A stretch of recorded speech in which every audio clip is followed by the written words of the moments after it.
Here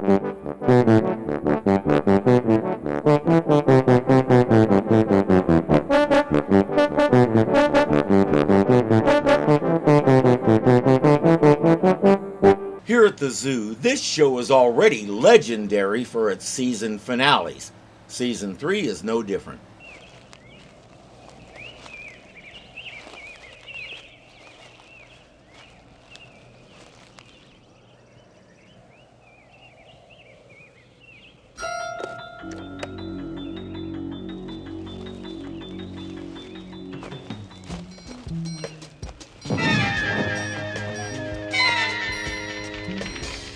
If you're cold, there are safer ways to start a campfire. Now dozens of men are battling a huge forest fire.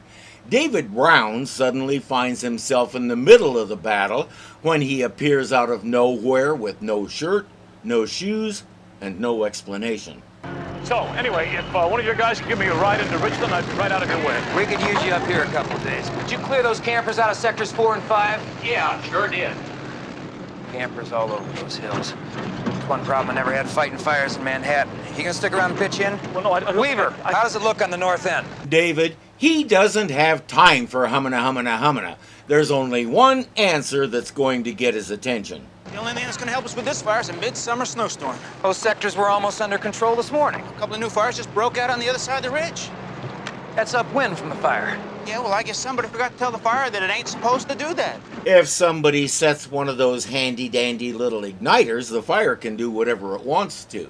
They don't know that yet. Our head man Wilson is still waiting for the right answer from Mr. Brown. I'm not a firefighter. Can you make coffee? Yeah? Fry eggs?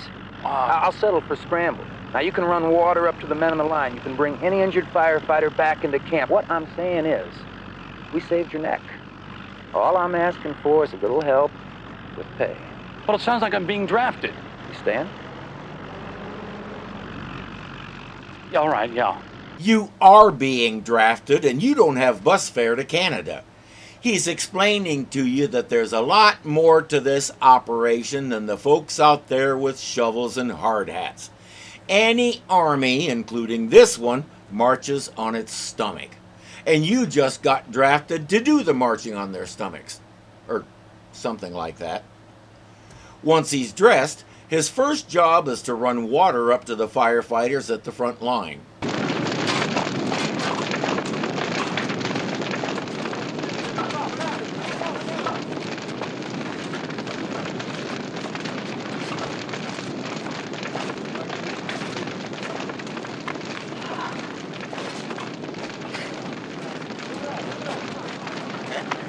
You know, it doesn't matter how bad the fire is, I always get a reaction. You might or might not have noticed that I was choosing my words carefully. That's Randy. When the other girls were swooning over boys, she was swooning over fires. She's never wanted to be anything else. But she's young, pretty, and most of all a girl, so it's been a struggle. Since she's the underdog, David is immediately taken with her. Much for freedom of the press. Who is this guy Wilson, anyway? Wilson's the fire boss. So it looks like both of our papers are going to have to be satisfied with bulletins on the fire. Well, what about that bulletin you had in your paper 3 days ago about sighting this creature up here? What we reported was that a witness described a creature running into the forest. Oh, by the way, somebody also reported seeing a big green guy up here, but the guard at the road gate seems to think not dying horribly in a forest fire is more important than Jack's story. Eric, what do you think? It looks like some kind of incendiary device. This fire was deliberately set. Who around here has access to that kind of tech? Now it's as much a whodunit as it is a fire battle. We have some big chunks of stock footage, but it's not a problem because it moves the story along. When humans learned to fly, we learned how to come at a fire from multiple angles, and these planes are one of those angles. My wife grew up an hour from Yellowstone, not far from a base where they stored them, And in the summer, more than once she watched the slurry bombers, as they were called, fire up and head for Yellowstone Park or one of the other national forests to drop a load of fire-retardant chemical somewhere. These planes are using water, and I didn't bother to research the history of who used what when. Enough to fight the damn fire without worrying about arson. Looks like it was started by some kind of explosive. Oh, come on, guys. What difference does it make how it got The started? difference is that somebody sick is causing an awful lot of trouble, and I, for one, don't relish going back out there knowing whoever it is waiting. You're not being paid to enjoy it, Weaver. Well, I ain't being paid to go out on any suicide mission either. Yeah, you are. Every firefighter out here is paid to take the risks that nobody else is willing to take. Oh, right between the eyes. Weaver is stunned and may not be able to continue. Because I don't think he ever thought about it like that before. That is why we're so well paid for our work. Right, Weaver? I don't mind taking the risk. I just want to know what it is that I'm fighting. You know something? I'm with Weaver. What kinds of measures can they take to protect themselves from the arsonist? What are they supposed to do? Just keep looking over their shoulders in case the guy next to them is the firebug? Speaking of whom, we watch him in action again. Out on the line, a man has collapsed. David has an oxygen mask on him and is driving him back to camp.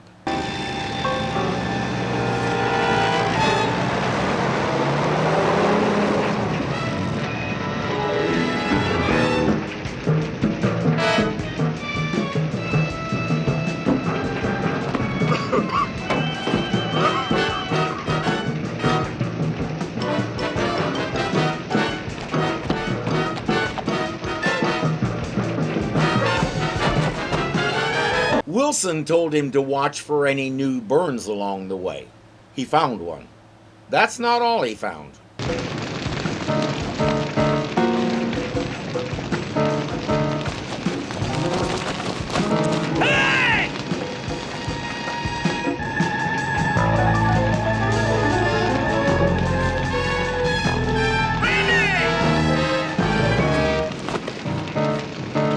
She can't be the arsonist. She got top billing in the guest star list. Maybe she's chasing the actual arsonist? Mackie, our man in the Jeep, saw David vanish over the embankment and then saw the fire apparently start. What's actually happening is the fire has surrounded David. He's in trouble.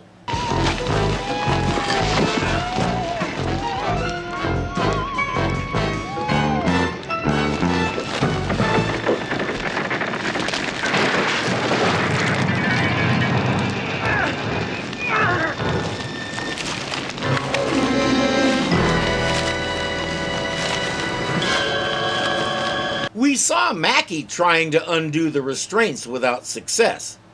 Honestly, the Jeep is in the middle of the road and he has his own oxygen. He should think about staying put.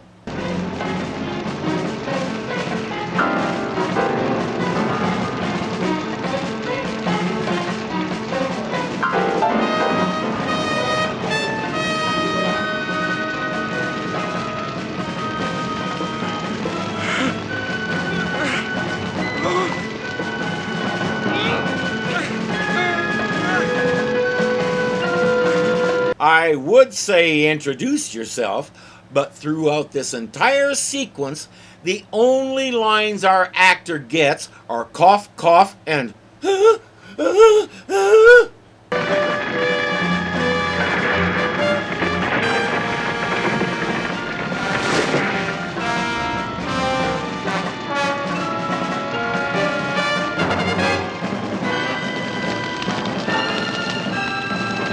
what I said about staying put, never mind.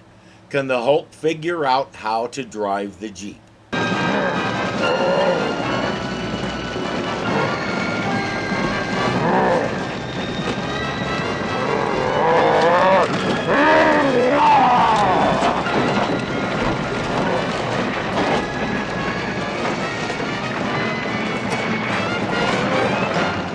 Close enough. He gets Mackie far enough away from the fire to be safe, unstraps him, and disappears. And actor Joe Dorada still didn't get to say a single actual word. On the other hand, after an experience like that, what else is there to say? He thinks David set the fire, but he also thinks a big green man saved him, so there's that. Wilson is reserving judgment. David, you all right? Yeah. Well, did Wilson say anything? More to the point, did I say anything? I didn't tell Wilson you were there. I thought you might like the opportunity of explaining. Well, what do you want me to explain? Why were you there? Well, I was doing some reconnaissance and I saw that smoke. Well, then when I called at you, why did you run away? Because I went to get some help, that's why. She manages to veer off into the world of the one who's different, not like the other girls, and therefore she's always a suspect, and the other stuff won't come up again for a while. What do we got? New volunteers coming in. Jack finally found his ticket up here. I think he's expecting extra points for color coordinating with the fire. Weaver is still fuming. He believes Mackey saw David set the fire, but Wilson won't hear it. You seem to forget. We're all on the same side here.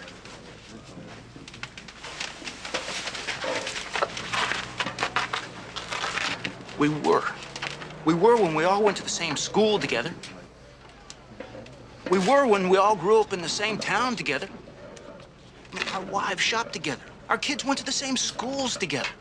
Ah, he has little town syndrome. His small circle of friends and relatives were all he knew until recently. Now his world is expanding, and he's not sure that's a good thing. Expanding means changing, and there are people in this world who don't handle change well. Weaver is one of those.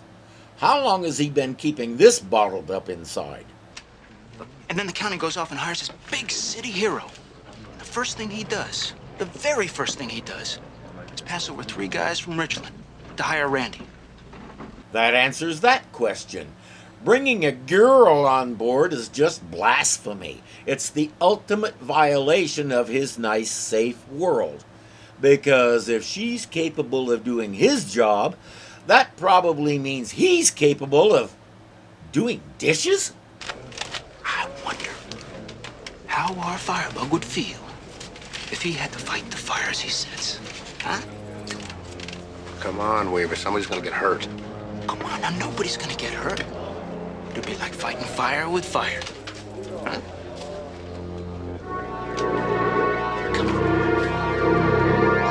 But that means David has to set a fire, which he's not going to do. So that raises the question, how far is Weaver prepared to go to incriminate David?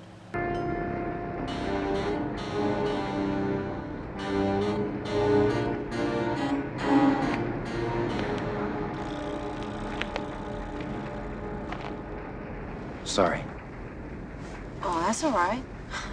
She doesn't mind Wilson joining her. What's a word that means so far beyond exhausted you can't think of a word for it? So pretty.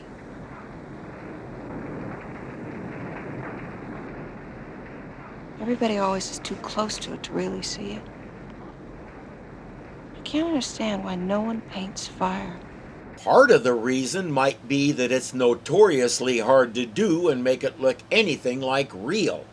While you're mixing one color, it's already changed shape, color, texture, blend, and everything else 1,000 times. It's so difficult to paint fire because it doesn't hold still. Don't they? No.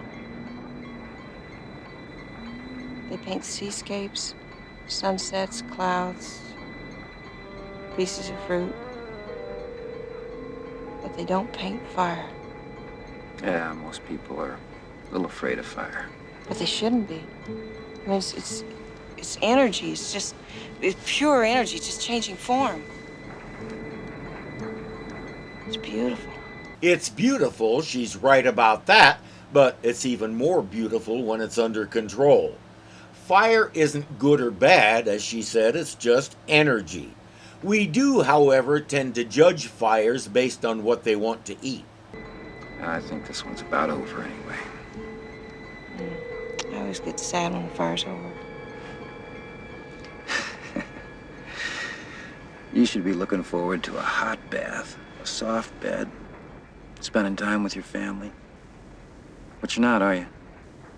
Does she have a family to go home to? We don't know. The way she described her adolescence, unless something radically changed, I have my doubts. That is one thing that we could have used more of because we only know her firefighter persona. It's a small gap, but right now it feels like kind of an important one. No. You're gonna miss the men. Even Weaver. Ashes in your mouth and your eyes, working till you can't stand anymore.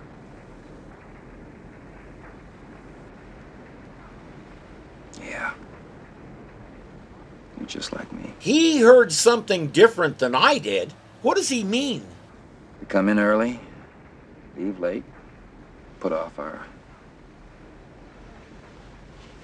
vacations for as long as we can. We always manage to cut our trip short for one very good reason or another.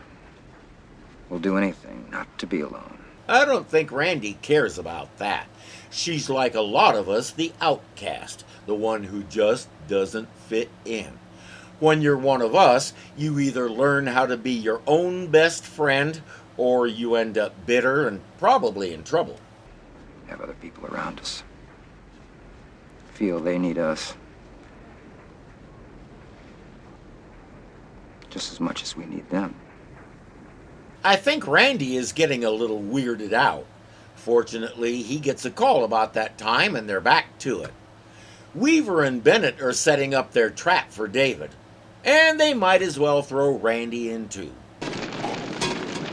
Now we'll see how our firebug likes fighting the fires he sets.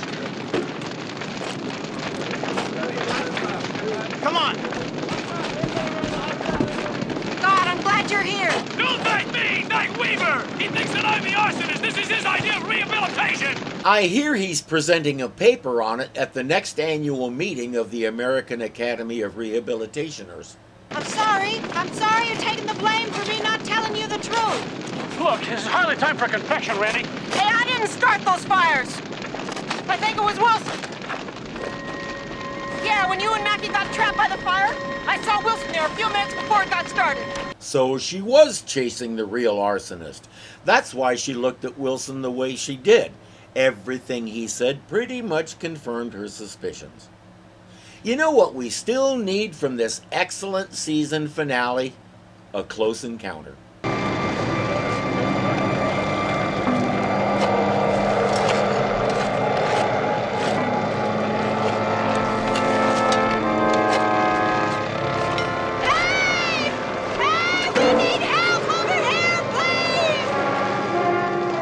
Good thing everybody's wearing a mask.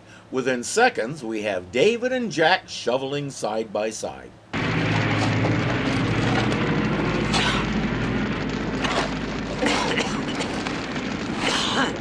You okay? I'll get you some water.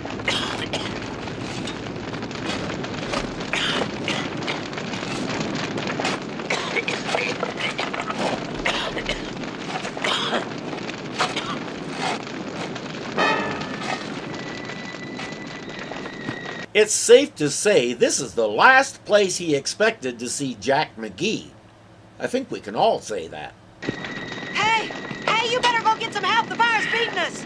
Go on, get some help. You all right? All right? Come on now. Please? You gotta help us. Come on.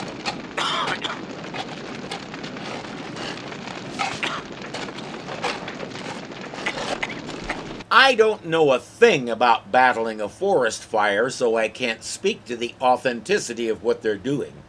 I can say with certainty that Jack knows even less, so at this point he's just moving dirt from here to there. Randy may have to explain to him that the dirt goes onto the fire to put it out. Help! Hey! Help! Help!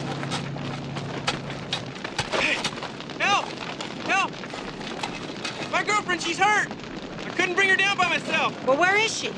She's at Falls Lake. All right, you stay right here. Wait a minute. Didn't they evacuate this area? She gathers some equipment and gives him a hard hat and a scarf. Hey, Joe, let's go. Look, lady, I'm a reporter, not a firefighter. Well, then you stay here, and when help comes, you tell them that we have an injured camper back at Falls Lake. He'll make at least a 50% effort to remember that. Where's the firefighter? The one who was just here? Some kid came down the hill. Said his girlfriend was hurt. Your firefighter went to help. Where? Didn't she say where? Yeah, at Falls Lake. Good thing David didn't give him time to forget it. Jack decided that was his good deed for the day. When he asked Wilson for a gold star, Wilson stared at him like he had two heads. You all right? Can you move at all? No. No? No. Is she saying she's stuck or she's paralyzed? Big difference in how we do this. Help me.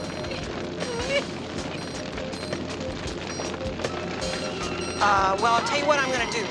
I'll go back up the cliff and I'll see if I can get a helicopter and we'll airlift her out of here on a stretcher, all right? Okay, hurry.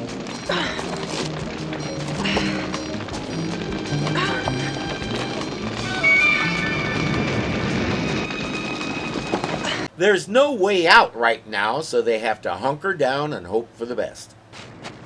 Can we lift him out? No way. The wind's blowing above the canyon at 70 miles an hour.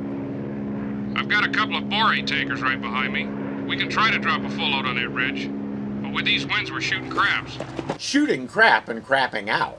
They give it their best try, but the wind blows almost all the water somewhere else. Forestry Water Tower. That's above Falls Canyon, isn't it? Yeah, what about it?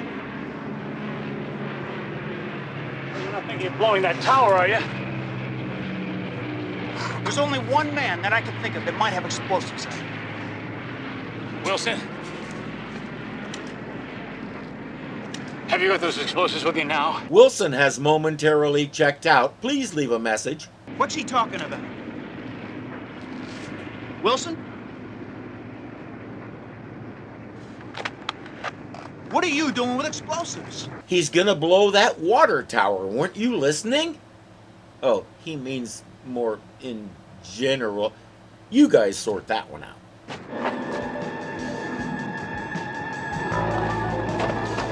What are you doing with the explosives, Wilson? What, are you finding them out on the line?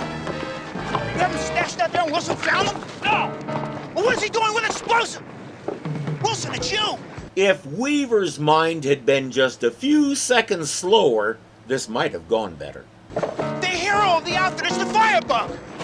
What's the matter with things? Too slow for you, so you started your own fires? What's the matter? Not enough victims for you to save? Wait, this isn't the Not time! enough victims to save, so you set your own fires? Can't be a hero without all those death-defying rescues you're so famous for. Weaver, stop it! This time it backfired. You're not going to be able to save your victims because they're going to die because of you! Wait a minute, listen, he's trying to save them now, don't you understand? That's his remote detonator. There's only one way to make it go boom now. He sends David and Weaver to hide behind some rocks. How long is it gonna take? He's gonna have to get to cover. The tower blows, Wilson blows with it. What? Remote control was shattered. He's got to detonate the charge by hand. Well, why didn't you stop him? Unless that tower blows, Randy's dead. Well, we've got to stop him. What the hell with him?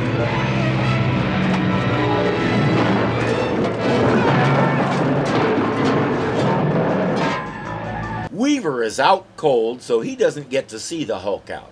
Good thing, too. If he knew the guy he'd been mistreating was the Hulk, he might need to go back to night school to learn how to grovel.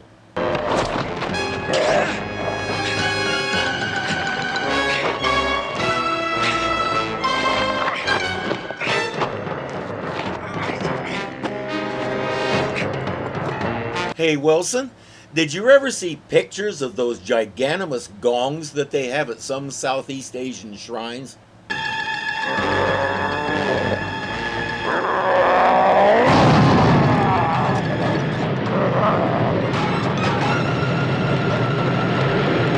Yeah, that's not one of them. The water puts out the fire up on the ridge and the day is saved. But even better, look at that! She's standing! It's a miracle! Hey, all right, we're saved, okay, all right! All right! Yahoo! Are you okay, baby? Never mind, she's paralyzed again. You must have stronger faith, my sister. Here's your checkbook. Well, it's hardly the same place it was when I got here a few days ago. Yeah, when the fire dies, so does the camp. I'm kind of glad about Wilson now that he's already down in Richland, because he really hated to see the fire end. Yeah. You know, his doctors say that the same kind of thing can happen to police and soldiers. He's getting treatment, not punishment. Think the show is saying something? You know, the excitement, the camaraderie that happens, and even the danger. It's... What is lacking in someone's life that they have to fill the hole with that? This is why mental health is so important. Regular checkups on his psychological well-being might have kept Wilson from going over the edge. If you or someone you know is having a hard time filling that gap, please talk to someone. If you don't have anyone, call the number. You'll have someone. But you don't have to figure this out alone. You're not alone. Hold on to that. Of course, someone like you, I don't know. I mean, it's got to be very hard to really understand what it's like to be called a hero, to have the power to save people's lives. Sometimes it's got to get out of control, you know? Well, I think I understand. She said someone like you. And what exactly is that? Please tell us what David Brown is all about and why he wouldn't understand. David is too polite to ask, but according to my mother-in-law, I'm a barbarian, so I'll ask. Another outstanding season. Ratings were still high, and more important, audiences were talking about it. Critics were talking about it. It was a hit everywhere. And we may have noticed that the stories are just as relevant in 2025 as they were in 1979.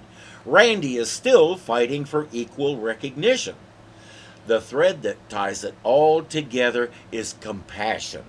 David's heart for people, especially people in need. And he doesn't always get the big payoff. He leaves people better than he found them, but that's a sliding scale.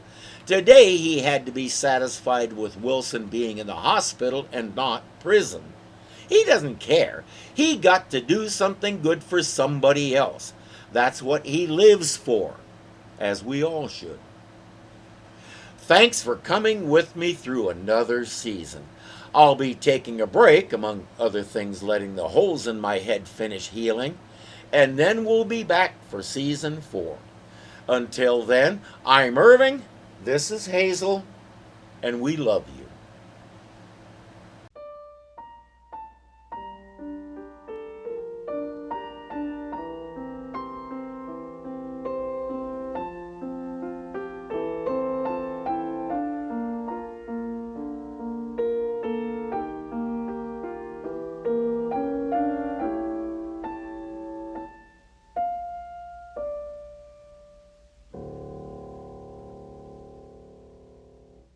Oh, by the way, somebody also reported seeing a big green guy up here.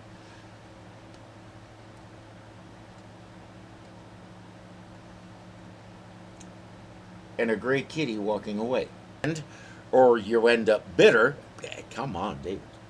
Pronunciate the words.